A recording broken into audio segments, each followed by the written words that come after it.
Innal hamdalillah nahmaduhu wa nasta'inuhu wa nastaghfiruh wa na'udzu bihi min shururi anfusina wa sayyiati a'malina. May yahdihillahu fala mudilla lahu wa may yudlil falan tajida lahu waliyyan mursyida. Ashhadu an la ilaha illallah wahdahu la syarika lah wa ashhadu anna Muhammadan abduhu wa rasuluh la nabiyya wa la rasula ba'dah.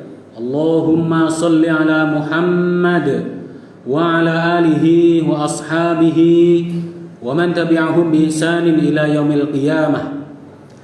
Amma ba'du fa ya ibadallah, usikum wa iyaya bitaqwallah faqad fazal muttaqun. Faqala ta'ala fi kitabihil karim, a'udzu billahi minasy syaithanir rajim. Ya ayyuhalladzina amanu taqullaha haqqa tuqatih wa la tamutunna illa wa antum muslimun. Ma'asyiral muslimin, sidang jemaah Jumat rahimani wa rahimakumullah. Alhamdulillah, mari kita awali khutbah Jumat ini dengan sama-sama bersyukur kepada Allah, karena tentu saja kita bisa memenuhi panggilan Allah, menunaikan salah satu perintahnya adalah karena karunia dan iradah Allah, sehingga kita bisa hadir di masjid yang kita sama-sama mengharapkan ridha Allah Subhanahu wa taala. Jamaah Jumat rahimani wa rahimakumullah, hari ini kita berada di tanggal 16 Rabiul Awal 1446 Hijriah, bulan di mana kita memperingati, berbahagia dan bersyukur kepada Allah karena Allah Subhanahu wa taala telah mengutus Nabi Muhammad sallallahu alaihi wasallam sebagai manusia agung, sebagai suri tauladan yang patut bagi kita untuk meneladani, meniru dan menapaktilasi perjalanan hidup beliau dalam kehidupan kita semuanya. Jamaah Jumat rahimani wa rahimakumullah, pernahkah kita merenung setiap bulan Rabiul Awal kita bersolawat, kita mengadakan solawatan dan berbagai macam kegiatan lainnya yang sifatnya memang untuk berkumpul dan bersolawat untuk Nabi Muhammad SAW. Pertanyaan ini, pernahkah kita merenung kenapa kita harus meneladani Nabi Muhammad SAW? Barangkali mungkin dari tahun ke tahun, dari Rabiul Awal yang sebelumnya ke Rabiul Awal yang saat ini dan Rabiul Awal yang lainnya, mungkin patut bagi kita untuk bertanya, kenapa kita ini harus meneladani Nabi Muhammad sallallahu alaihi wasallam? Pertanyaan ini penting untuk menjadi refleksi bagi kita, bukan sekedar kita bersolawat kepada Nabi Muhammad, namun sesungguhnya perilaku dan kebiasaan kita, keseharian kita sesungguhnya masih jauh dari apa yang sudah dicontohkan oleh Nabi Muhammad sallallahu alaihi wasallam. Jemaah Jumat rahimani wa rahimakumullah, paling tidak ada dua alasan logis, ada dua alasan atau landasan kenapa kita harus meneladani Nabi Muhammad sallallahu alaihi wasallam. Yang pertama, tentu ini adalah alasan yang memang nakliyah, sudah ketentuan, sudah petunjuk, sudah arahan dari Allah Subhanahu wa taala agar kita memang meneladani Nabi Muhammad sallallahu alaihi wasallam. Maka kalau kita membaca di Al-Qur'an dan hadis, akan kita dapati memang Nabi Muhammad sallallahu alaihi wasallam mendapatkan legitimasi, mendapatkan pengakuan bahwa beliau memang merupakan pribadi yang agung, memiliki karakter yang agung, perilaku dan kepribadian yang agung. Maka wajar kalau kemudian kita wajib meneladani, meniru Nabi Muhammad SAW. Sebagaimana Allah menegaskannya di surah Al-Qalam, a'udzu billahi minasyaitonir rajim, wa innaka la'ala khuluqin azim. Dan sesungguhnya engkau Muhammad benar-benar berada di atas perilaku yang agung. Maka dengan landasan ini tentu saja kita jadi tahu dan jadi paham bahwa Nabi Muhammad adalah pribadi yang mendapatkan pengakuan itu, legitimasi itu dari Allah Subhanahu wa ta'ala. Kemudian yang kedua, jamaah Jumat rahimani wa rahimakumullah, Allah sendiri dan para malaikat itu bersolawat. Solawatnya Allah kepada Nabi Muhammad itu ada dua macam. Setidaknya Allah bersolawat dengan memuji Nabi Muhammad di hadapan para malaikat atau memberikan rahmat kepada beliau. Kemudian salawatnya para malaikat itu juga berupa istighfar, memohonkan ampun untuk Nabi Muhammad sallallahu alaihi wasallam. Maka wajar kalau kemudian Allah saja dan para malaikat itu bersolawat kepada Nabi Muhammad, menandakan bahwa Nabi Muhammad itu adalah pribadi yang agung. Nabi Muhammad itu pribadi yang luar biasa. Maka kemudian Allah berfirman dalam Al-Quran, Innallaha wa malaikatahu yusalluna 'alan nabi ya ayyuhalladzina amanu sallu 'alaihi wa sallimu taslima. Inilah kemudian yang menjadi landasan naklinya. Kenapa kita harus meneladani Nabi Muhammad sallallahu alaihi wasallam. Jamaah Jumat rahimani wa rahimakumullah. Namun terkadang ketika kita hanya disuguhkan dalil nakli, baik berupa ayat Al-Quran ataupun hadis Nabi sallallahu alaihi wasallam, kita rasanya kurang lengkap, kurang sempurna jika tidak tahu manfaatnya dalam kehidupan kita sehari-hari. Maka pada bagian yang kedua ada landasan atau alasan rasional kenapa kita ini harus meneladani Nabi Muhammad SAW, dan termasuk di dalamnya adalah orang-orang yang baik, orang-orang soleh. Yang pertama, jemaah Jumat rahimani wa rahimakumullah, kebutuhan terhadap orang yang baik itu adalah hal yang naluriah. Siapa di antara kita yang sebagai orang tua ketika mendapati anaknya perilakunya tidak baik, selalu kita akan mengatakan, coba tiru itu temenmu, perilakunya baik, manut sama orang tua, disiplin, naluriah. Seorang guru juga akan demikian, coba tiru kelas lain. Karena memang kebaikan itu akan selalu mengungguli, pribadi yang baik itu akan selalu menjadi yang mulia. Makanya kemudian kenapa kebaikan dalam Al-Quran disebut ma'ruf? Karena ma'ruf itu semua orang tahu. Semua orang tahu kalau itu adalah kebaikan.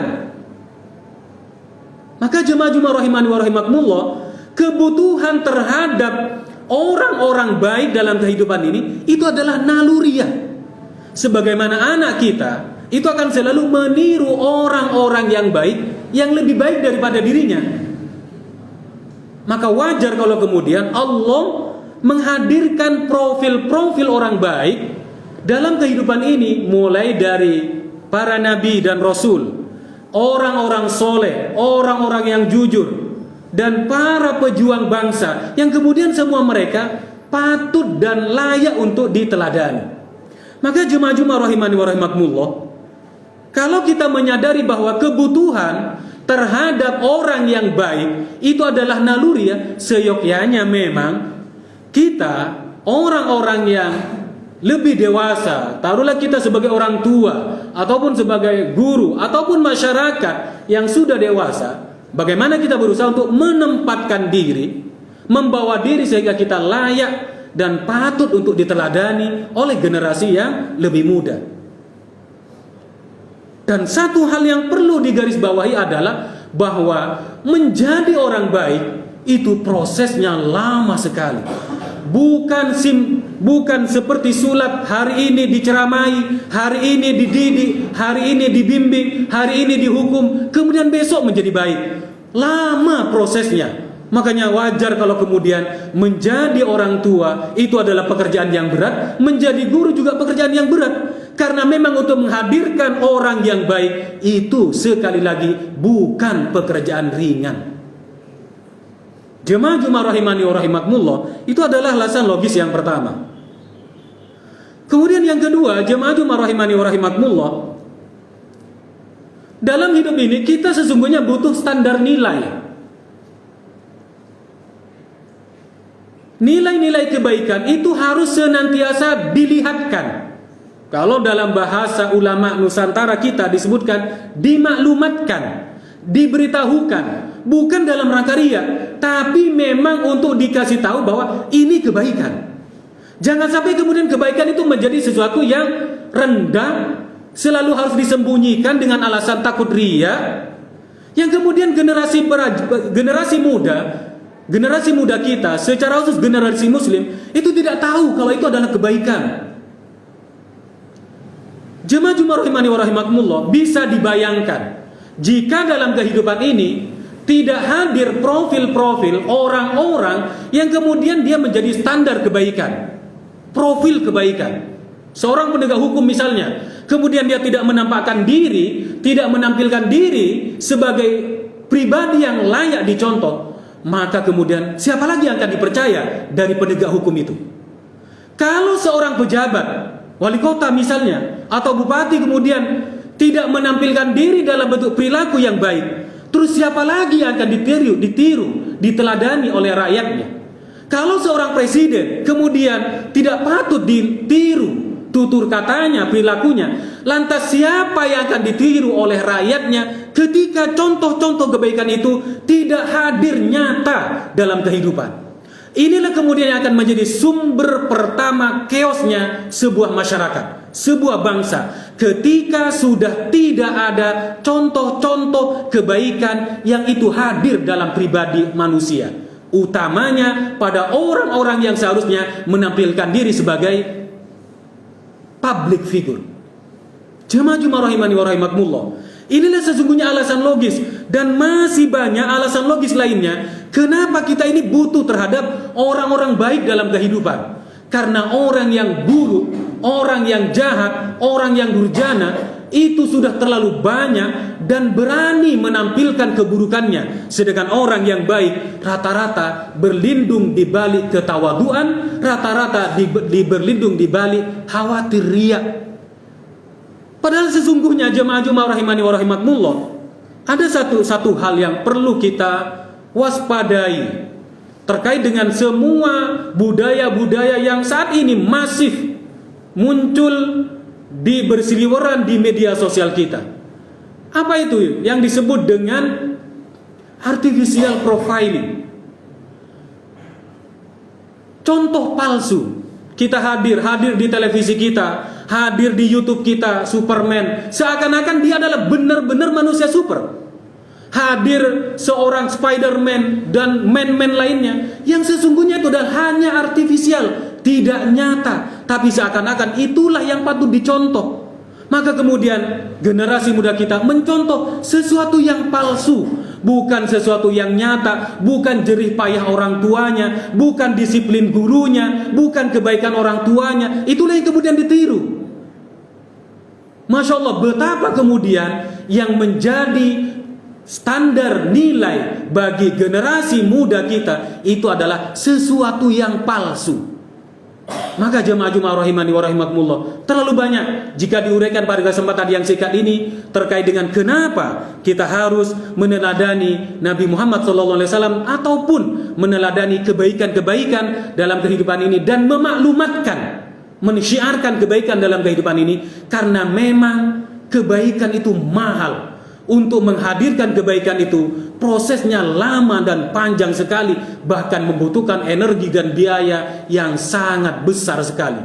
Jemaah Jumat rahimani wa rahimakumullah, pernah kita mendengar istilah Kamtibmas, keamanan, ketertiban masyarakat. Sesungguhnya ketertiban dan keamanan itu hanya akan bisa diwujudkan jika orang-orangnya, masyarakatnya adalah orang-orang yang paham dengan standar nilai yang baik dan yang buruk dalam kehidupan ini. Barakallahu li wa lakum fil Qur'anil azim wa nafa'ni wa iyyakum bima fihi minal ayati wa dzikril hakim. Aqulu qawli hadza wa astaghfirullah li wa lakum wa li sairil muslimin fa ya fawzal mustaghfirin wa ya najatat taibin.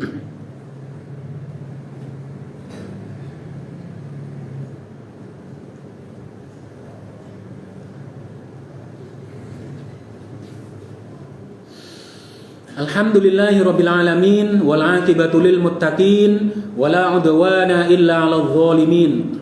Asyhadu an la ilaha illallah wahdahu la syarika lah wa asyhadu anna Muhammadan abduhu wa rasuluh la nabiyya wa la rasula ba'da. Allahumma shalli ala Muhammad wa ala alihi wa ashabihi wa man tabi'ahum bi ihsanin ila yaumil qiyamah.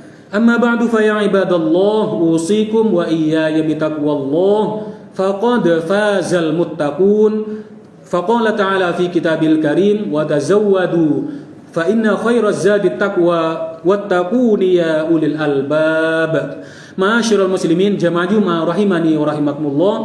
Marilah pada khutbah kedua ini sama-sama kita bermunajat, memohon bimbingan, memohon tuntunan dan pedoman dari Allah agar kemudian kita bisa menampilkan diri, bisa memproses diri untuk menjadi teladan yang baik dalam kehidupan kita, minimal untuk diri kita sendiri, minimal untuk keluarga kita sendiri, dan lebih luasnya lagi untuk masyarakat umum.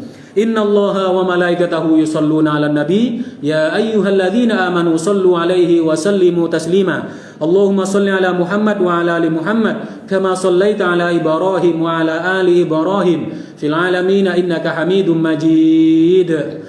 Allahumma ighfir lil mu'minin wal mu'minat wal muslimin wal muslimat al ahya'i minhum wal amwat innaka sami'un qaribun mujibud da'awat فيا قاضي الحاجات اللهم اغفر لنا ولوالدينا وارحمهم كما ربونا صغارا اللهم اغفر لنا ولإخواننا الذين سبقونا بالإيمان ولا تجعل في قلوبنا غلا للذين آمنوا ربنا إنك رؤوف رحيم ربنا لا تزغ قلوبنا بعد إذ هديتنا وهب لنا من لدنك رحمة إنك أنت الوهاب ربنا آتنا في الدنيا حسنة وفي الآخرة حسنة وقنا عذاب النار والحمد لله رب العالمين. أقم الصلاة.